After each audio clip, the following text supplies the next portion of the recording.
Maren Ellis almost didn't stop for the estate sale at all. She'd driven past the handmade sign twice that Saturday morning, tacked to a fence post at the end of a gravel drive outside town, before something made her turn around on the second pass. Not the sign itself, which promised nothing more exciting than household goods and furniture, but the simple fact that she had nowhere else to be, and had always liked the particular quiet of other people's abandoned belongings laid out on folding tables in a stranger's yard. The sale was smaller than most she'd been to. A card table of kitchenware, a rack of coats nobody had bothered to sort by size, and near the back, propped against the side of a detached garage, a scattering of framed paintings nobody seemed interested in at all, price stickers curling at the corners in the morning damp. She almost walked past those, too. Most estate sale paintings were the same tired reproductions or amateur landscapes nobody's family wanted to keep, and this table looked no different. Muddy autumn scenes, a still life gone yellow under old varnish, a portrait of a dog nobody could identify. But one small canvas near the end caught her eye anyway, mostly because of the color. A field at dusk, done in a loose, confident hand, the kind of brushwork that didn't look like it belonged next to the others. The sticker read $30. Maren bought it because it was the only thing on the table she actually liked, not because she thought it was worth anything, and carried it to her car, wrapped in a grocery bag someone had left on the free pile. She didn't notice the man watching her from across the yard until she was already backing out of the drive. He was maybe 40, dressed like he hadn't planned on being anywhere that morning, jeans, a jacket that looked pulled on in a hurry, and he stood very still near the garage, watching her car the way a person watches something they've lost track of and are afraid to lose again. Maren assumed briefly that she'd cut in front of him for something, that she'd taken a painting he'd wanted. It happened sometimes at these sales. She didn't think much more of it and drove home. She thought considerably more of it 2 hours later, when a car she didn't recognize pulled up outside her house and the same man got out, standing uncertainly at the end of her front walk, like he wasn't sure he had the right to be there at all. Maren opened the door before he could decide whether to knock. "You were at the sale this morning." "I was. I'm sorry. I followed you. I know how that sounds. My name's Daniel Calloway. I wasn't trying to frighten you, I promise. I didn't expect anyone to actually buy that painting today, and once you did, I didn't know how else to reach you." "You could have said something at the sale." "I should have, I know." He glanced past her toward the house, not trying to see inside, just unable to hold eye contact for very long. "My name's Daniel Calloway. I'd like to buy it from you. I'll pay you more than fair, $200 if that helps. I know it's a strange thing to ask a stranger." Maren studied him a moment, the same instinct she used sorting genuine donors from opportunists at the library book sales she ran twice a year, the sense of whether someone actually needed a thing or merely wanted it. Daniel Calloway did not look like a man who wanted a decorative landscape for his living room wall. He looked like a man standing very carefully on the edge of saying something much larger than a price. "Why does it matter to you? It's not signed. It's not anything special as far as I can tell." "It's not to most people." Daniel's jaw tightened slightly. "It matters to my family. That's really all I can say right now, and I know that's not an answer. I'm asking you to trust me anyway." "I don't sell things to people who won't tell me why they want them," Maren said, not unkindly, but firmly enough that Daniel seemed to hear the door closing on the conversation even before she moved to close the actual one. "If you want to explain it properly sometime, I'm willing to listen. Until then, I think I'll keep it." Daniel didn't push. He nodded, the particular resigned nod of a man who'd half expected this outcome, and had come anyway, because the alternative, not trying, was worse. He left his number on the back of a receipt from his own pocket rather than a business card, like he hadn't thought that far ahead, and told her to call any time, day or night, if she changed her mind. Maren stood in her doorway a long while after his car pulled away, the little painting still leaning against her hallway table where she'd set it down, its confident, hurried brushwork suddenly looking less like an afterthought purchase and more like something she needed to understand. Maren didn't call Daniel. She called her cousin instead, a woman who worked framing pictures at a shop downtown, and asked, mostly out of curiosity, whether anyone she knew might be able to tell her something about an old, unsigned painting. Her cousin gave her a name, Eleanor Voss, a retired appraiser who'd spent 30 years authenticating estate collections before her eyes got too tired for the close work, and who still, apparently, liked being asked. Eleanor lived in a small house crowded with books and magnifying lamps, and she took the painting from Maren with much ceremony, setting it on an easel near the window where the light was best. "Where'd this come from?" she asked, already leaning close enough that her nose nearly touched the canvas. "An estate sale, $30. Maren hesitated. "A man followed me home afterward wanting to buy it back, offered $200, wouldn't say why." Eleanor's eyebrows went up slightly, though she didn't look away from the canvas. "That's usually a sign something's worth looking at more closely in my experience. Most people don't chase down $30 landscapes for the fun of it." She was quiet for a while, tilting the painting under the lamp, studying the texture of the paint rather than the image itself. This wasn't done quickly, whatever it looks like. Whoever painted this knew exactly what they were doing, confident, efficient, no hesitation marks, no reworking. Is it worth something? Maybe not in dollars, but I'll tell you what's strange about it. Eleanor pointed to a corner of the canvas near the bottom edge where a faint scratch of pigment sat beneath the visible layer. See that? Somebody signed this originally, and then it got painted over, deliberately, not by accident. You can see where the brush avoided the exact spot rather than covering it evenly. She squinted harder. "I can't make out a name under normal light. I'd want to look at it properly, under UV, before I said anything for certain." Maren watched her work, feeling something settle into place that she didn't yet have words for. "You said whoever painted this knew what they were doing. Do you have any guess who?" Eleanor set the painting down slowly and looked at Maren with the particular directness of someone deciding how much speculation was fair to share. "There's a painter from this area, worked mid-century, name of Walter Calloway, fairly well-known regionally, not famous but collected, still shows up at auction now and then for real money. He had a very distinctive palette for skies at dusk, this exact blue-orange transition." He tapped the canvas. "This looks like his work. Looks like it strongly, but something about the brush handling doesn't quite match what I remember of his documented pieces. Calloway painted in short, deliberate strokes, very controlled. This is looser, faster, more confident, honestly, than most of what I've seen credited to him." "Calloway," Maren repeated. "The man who came to my house, his name was Daniel Calloway." Eleanor went very still. "That's not a common name around here." "You think he's related?" "I think," Eleanor said carefully, "that you should find out exactly what he wanted to tell you and didn't before you decide what this painting actually is. Because if I'm right about who painted the sky in this piece and wrong about who's supposed to get credit for it, that's not a $30 problem anymore. That's the kind of thing that changes what a whole body of work is worth and whose name belongs on it." Maren drove home with the painting wrapped carefully in a blanket on her back seat. And for the first time since the sale, she took Daniel's receipt out of her pocket and actually looked at the number written on the back, turning it over between her fingers for a long moment before finally deciding to use it. She called him that evening. Daniel picked up on the second ring, like he'd been holding his phone in his hand, waiting. "I took the painting to an appraiser," Maren said before he could say anything else. "She thinks it might be Walter Calloway's work. She also thinks it's not, quite. Says something's not matching up." She let that sit a moment. "I think it's time you told me why that name kept coming up, Mr. Calloway." There was a long pause on the line, long enough that Maren wondered if he'd hung up. When he spoke again, his voice had changed, less careful, more tired, like a man setting down something he'd been carrying too long. "Walter Calloway was my grandfather. The painting you bought, I believe my grandmother painted it, not him." "Your grandmother?" "Iris Calloway. She and Walter were married almost 40 years, and for most of that time Iris painted alongside him. More than alongside him, honestly.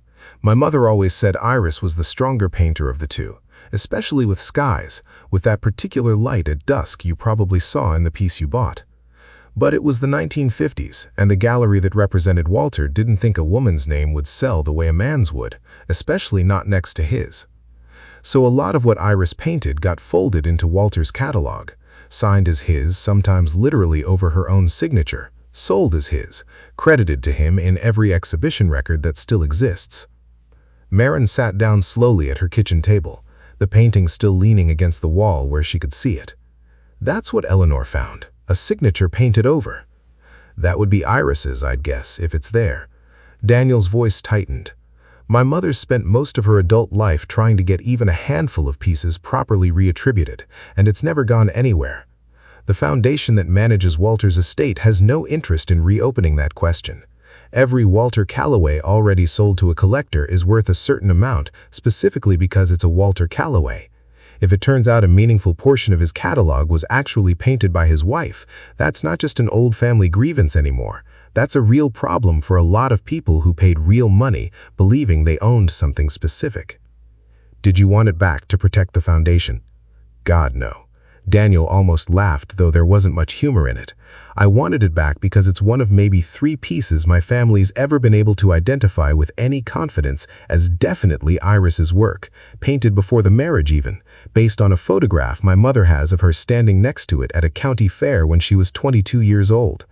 We lost track of it decades ago when it got sold off in an estate liquidation none of us were consulted on. When I saw it at that sale this morning, I nearly didn't believe it. I panicked. I followed you home instead of talking to you like a reasonable person, and I'm sorry for that. Maren looked at the painting again, at the loose, confident brushwork Eleanor had said didn't quite match Walter's documented control. A 22-year-old woman's hand, maybe, still finding its own voice, decades before anyone decided that voice wasn't worth crediting. I'm not going to sell it to you, Maren said, finally, and heard Daniel's breath catch on the other end of the line before she continued. But I think I might help you prove what it actually is, if your mother's willing to talk to me, and if Eleanor is willing to look closer. That seems like it matters more than who owns the frame. Daniel was quiet for a long moment. Why would you do that? You don't know us. You don't know my family anything. No, Maren agreed. But I've spent a long career helping people find records nobody else thought to keep. This isn't that different, really. Somebody erased something on purpose a long time ago, and it's still sitting right there under the paint, waiting for somebody to bother looking. She glanced at the canvas one more time. $30 seems like a strange price for something like that. Feels like it ought to have cost more, one way or another. Margaret Calloway Reyes was 81 years old and moved slowly, but her memory, when Maren met her the following week at Daniel's kitchen table, was sharp in the particular way of someone who had turned certain events over so many times in her mind that the edges had worn smooth from handling. I was 7 the last time I watched my mother finish a painting in front of me, Margaret said, both hands wrapped around a mug of tea she didn't drink from. After that, she mostly worked behind a closed studio door. I didn't understand why until I was much older. My father would take whatever she'd finished, sometimes still wet, and sign it himself once it dried. I used to think it was just how art got made, 2 people working together. It took me years to understand it wasn't collaboration. It was erasure dressed up as marriage. She reached into a worn envelope and slid a black and white photograph across the table. A young woman, maybe 22, standing proudly beside an easel at what looked like a county fair booth, a small canvas visible behind her showing a field at dusk. Maren recognized the composition immediately. It was unmistakably the same painting leaning in her hallway at home, down to the particular curve of a fence line in the lower corner. That's her, Margaret said quietly. 1951, before she married my father, before any of it started. That's the only photograph I have of her standing next to a piece of her own work, credited as her own, in her own name, at her own booth. Her voice caught slightly. I've spent 40 years trying to find that painting again. I'd nearly given up believing it still existed. Eleanor Voss confirmed the technical match within the week, running the canvas under ultraviolet light in her cluttered little house and finding, beneath the layer of paint that had covered it decades earlier, 3 faint letters that could only be the start of the name Iris. Maren, working from her own instincts as a librarian more than any real expertise in art history, spent an evening combing through digitized regional newspaper archives and found something Eleanor's technical analysis alone couldn't have provided. An exhibition program from the same county fair in the photograph, dated the same week, listing Walter Calloway as a featured judge at an entirely different show 2 states away, a verified public appearance covered by a small local paper that placed him nowhere near the county fair where this painting had, according to Margaret's photograph, already existed, finished, credited to Iris, weeks before Walter could have laid a single brushstroke on it even if he'd wanted to claim it later. It wasn't proof for every painting in Walter Calloway's catalog. It was proof for exactly one, but it was real, dated, and impossible to argue with. And Maren understood, laying the newspaper printout next to Margaret's photograph on Daniel's kitchen table, that they had assembled something none of them could have managed alone. A technical inconsistency, a family memory, a hidden signature, and a public record, each one useless without the others, together forming something undeniable. Word reached the Calloway Foundation faster than any of them expected. Richard Pruitt, the foundation's director, called Daniel directly within days, his tone polite but unmistakably firm. "I understand there's renewed interest in an old family matter," Pruitt said when Daniel put the call on speaker so Maren and Margaret could hear. "I want to be careful here because I respect your family, and I respect Iris Calloway's memory, but I need you to understand what's actually at stake if this becomes public in an unmanaged way. There are collectors who've paid substantial sums over decades for works cataloged under Walter Calloway's name, in good faith, based on records the Foundation itself has maintained and certified. If we start reopening attribution on a piece-by-piece basis without a clear defensible standard, we're not just correcting history, we're calling into question the legitimate value of every single piece already sold and the trust a lot of ordinary people placed in this foundation when they bought them." "So your answer is to keep the record wrong," Margaret said quietly, "because correcting it is inconvenient." "My answer," Pruitt said carefully, "is that I need real, defensible evidence before I can recommend the Foundation formally reattribute anything, because the consequences run in both directions.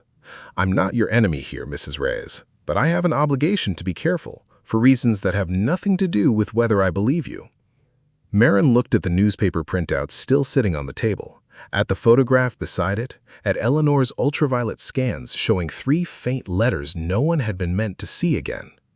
"We have exactly that," she said, "for this one piece. We're not asking you to rewrite the whole catalog today, Mr. Pruitt. We're asking you to correctly credit the one piece we can actually prove." There was a long pause on the line before Pruitt answered. "Send me everything you have. I'll take it to the board myself. I can't promise what they'll decide, but I'll tell you honestly, if the evidence is what you say it is, it's stronger than anything that's ever been brought to us before on this." It took the Foundation's board 11 weeks to reach a decision, which Margaret said was 11 weeks less than she'd expected after 40 years of getting nowhere at all. In the end, they didn't fight it. The evidence was too specific, too dated, too clean to argue with in good faith, and Richard Pruitt, to his credit, presented it to the board himself rather than letting it die quietly in a drawer. The painting was formally reattributed to Iris Calloway, cataloged now under her own name for the first time in over 70 years, the exhibition record corrected, the county fair photograph and the newspaper clipping filed alongside it as supporting provenance. Eleanor's ultraviolet scans became the part of the permanent record. Maren's name appeared nowhere in any of it, which suited her fine. She'd never wanted credit, only the truth sitting where it belonged. But the Foundation was careful, in its statement, to draw a narrow line around what the correction actually meant. This piece, specifically with this specific evidence, was Iris Calloway's work. The broader catalog, dozens of other paintings sold over decades to collectors who'd bought them in good faith as Walter Calloway originals, would remain as cataloged unless similarly specific, dated, individually provable evidence emerged for each one. Pruitt was honest about it when he called to deliver the decision personally. "I know that's not everything your family wanted. I know there are probably other pieces out there that were really your mother's work too. But I can't reattribute a painting on the strength of family memory alone, however much I might believe it. This one we could prove. The others, unless something like this photograph turns up again, we likely never will." Margaret took the news quietly, sitting in Daniel's kitchen with the corrected catalog record printed out in front of her, her mother's name typed cleanly where her father's had sat for 70 years. "It's not everything," she said finally, "but it's not nothing either. It's one painting with her real name on it that I can point to and say, that's my mother, and everyone finally has to agree with me." She looked at Maren. "I used to think getting all of it back was the only version of winning. I don't think that anymore. I think winning might just be this, one true thing, finally allowed to be true after 70 years of being told it wasn't." Maren kept the painting. Margaret had offered, gently, to buy it from her properly this time at whatever price felt fair, but Maren declined, and instead loaned it to the small regional museum that agreed to display it for a season under its corrected attribution, with Margaret's photograph and the newspaper clipping mounted beside it, so that anyone who stood in front of it would understand exactly what they were looking at, and exactly what it had taken to prove it. She thought, sometimes, about how close she'd come to walking past that folding table entirely, and about the $30 she paid for something that had turned out to cost a family 70 years and one very determined librarian to finally set right. Not every piece of Iris Calloway's work would ever come home. Most of it, honestly, probably never would. But one painting now hung under its true name, in public, where anyone could see it. And Maren understood that some truths didn't need to fix everything to still be worth the fight it took to prove them.